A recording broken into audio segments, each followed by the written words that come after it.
Hi lovelies, I am Queen Lovelee. Welcome back to Melanated Crowns, and if this is your first time, welcome. So today I will be talking about this controversy surrounding Joe Budden, and we're also going to just touch on, the situation with Olivia Dope and just sexual misconduct that takes place in the workplace and entertainment. Before I get into that, please hit the thumbs up.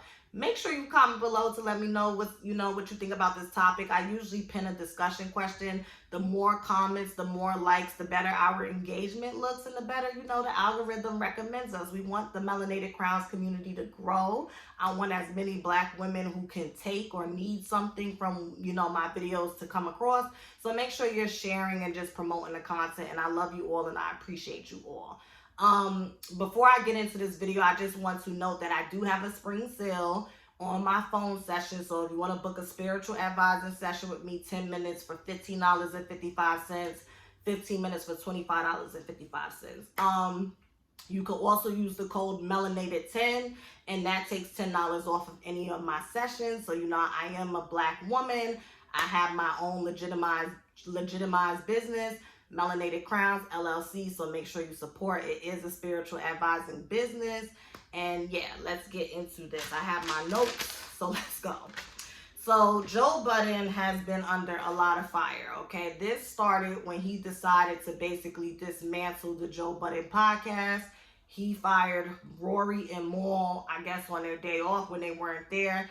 I didn't see the clip because I'm just like, okay, honey, whatever. Those are supposed to be your friends. That's not the best way to go about things. This is very uncouth. It's lacking tact. It's unprofessional.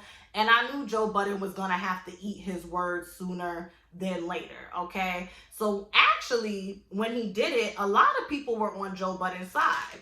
They're like, okay, well, Rory and Maul are trying to take advantage. Joe Budden is doing this and that, and they expect to get a pay raise and blah, blah, blah. Like, a lot of people were drinking the Kool-Aid. Cool. Rory and Maul does a 1 hour thing. I didn't watch the full thing, but I was able to get the full gist. I probably want to say about 30 minutes in.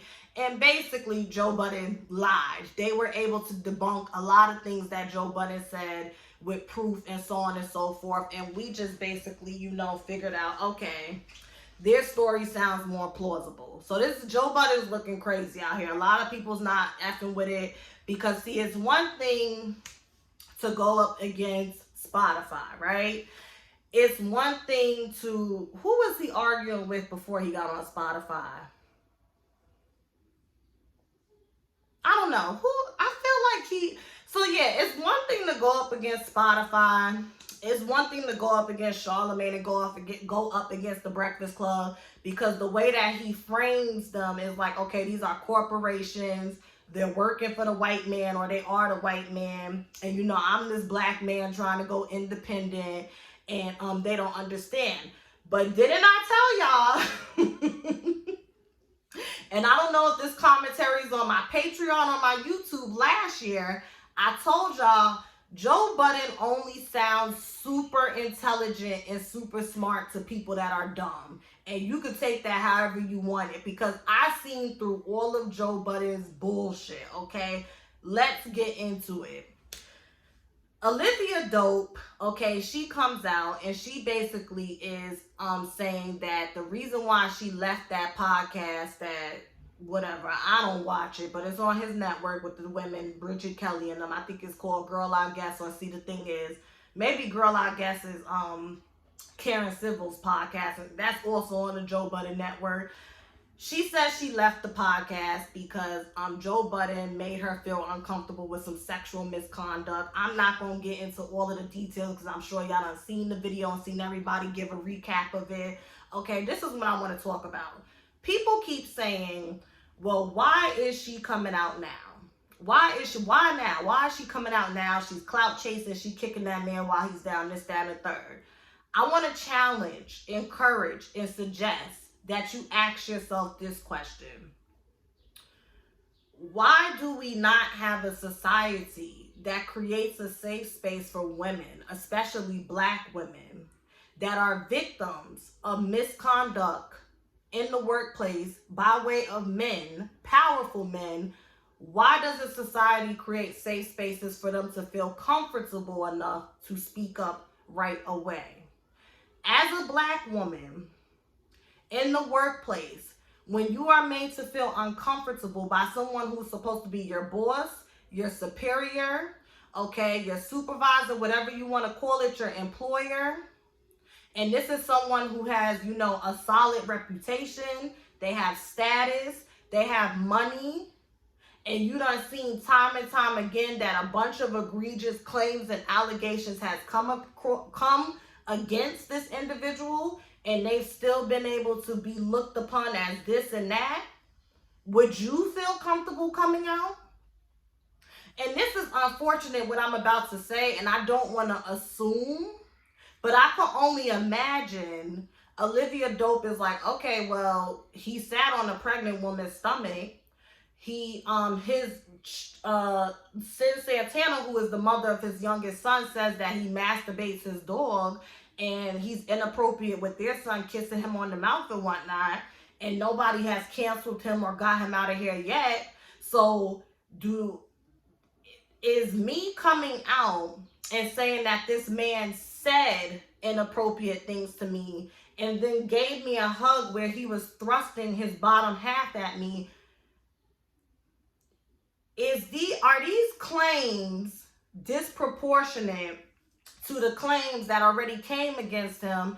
And if they are seen as disproportionate and less than, if nobody did nothing about these previous claims, who's going to listen to me about what some may find to be minuscule, right? Because a lot of people went and watched the clip and was just like, oh, it wasn't that serious. She took it out of context. But honey, perception is reality. And yes, context is everything. There's intent and then there's impact. So you may not have intentions to come across as, you know, a predator or someone who is participating in sexual misconduct, but that may be your impact. And that's where accountability and self-awareness comes in. And because Joe Budden has a well-documented history of behaving inappropriately in a sexual way, in a violent way, in an abusive way, emotionally, verbally, physically, I don't even know why this is a conversation right now.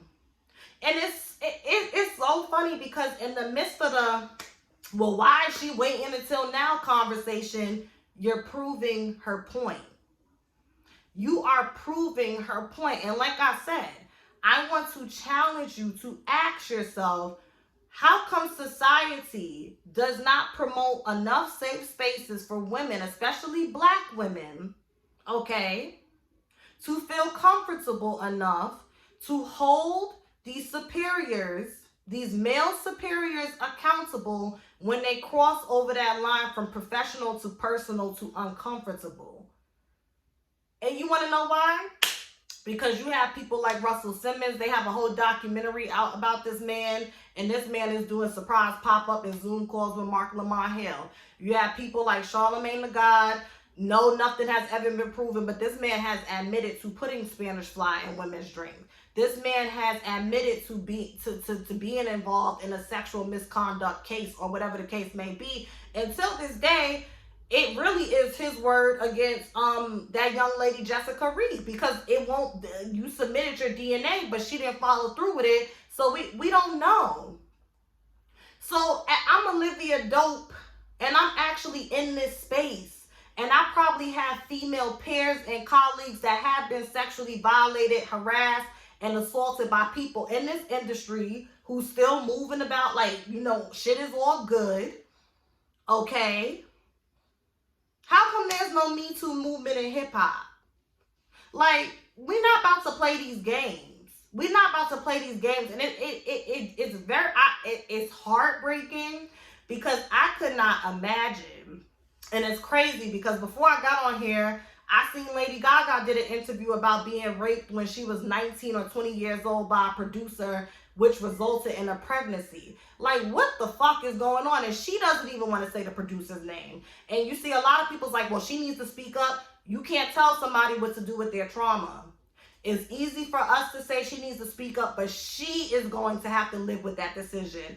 Let that woman work through her trauma how she sees fit, because she's the only one that lived through that trauma, and she's the only one that has to get up and go to sleep with it. So I'm not pressuring Lady Gaga to say the producer's name.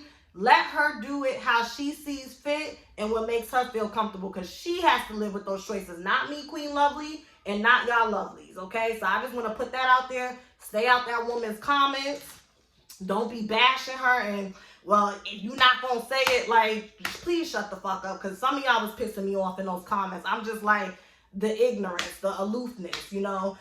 But it's just really sad, because I could not imagine being violated on that level and then not feeling comfortable enough to speak about that violation, because I'm in an environment that supports and promotes the disrespect of women, especially Black women. It breaks my heart. Like, it really does. And, you know, I hope whatever Olivia Dope needs to do to move forward, because I feel like some things you can't move on from, but you can move forward and learn how to cope with it and turn it into your purpose, you know, pain the purpose. But I hope that whatever she's doing to move forward, it serves her and she's still able to do the things she loves. I think she's a DJ. She's also a multimedia personality, so I wish her the best of luck. But Joe, honey, you need to go to therapy, or I don't know, you need to go somewhere. You need to go somewhere. You need to get your life together. And anybody who's really out here trying to make this woman feel bad for standing up for herself, you need to go sit down and reevaluate yourself too. And that's all I have to say about this. Y'all have a great day. Y'all have a great week. And once again, I have a spring sale going on that is 10 minutes at $15.55. And then we have 15 minutes at $25.55. So if you would like to book a spiritual advising session or an intuitive session, please refer to the link pinned in the comments. Let me know what you think about this topic and have a good day.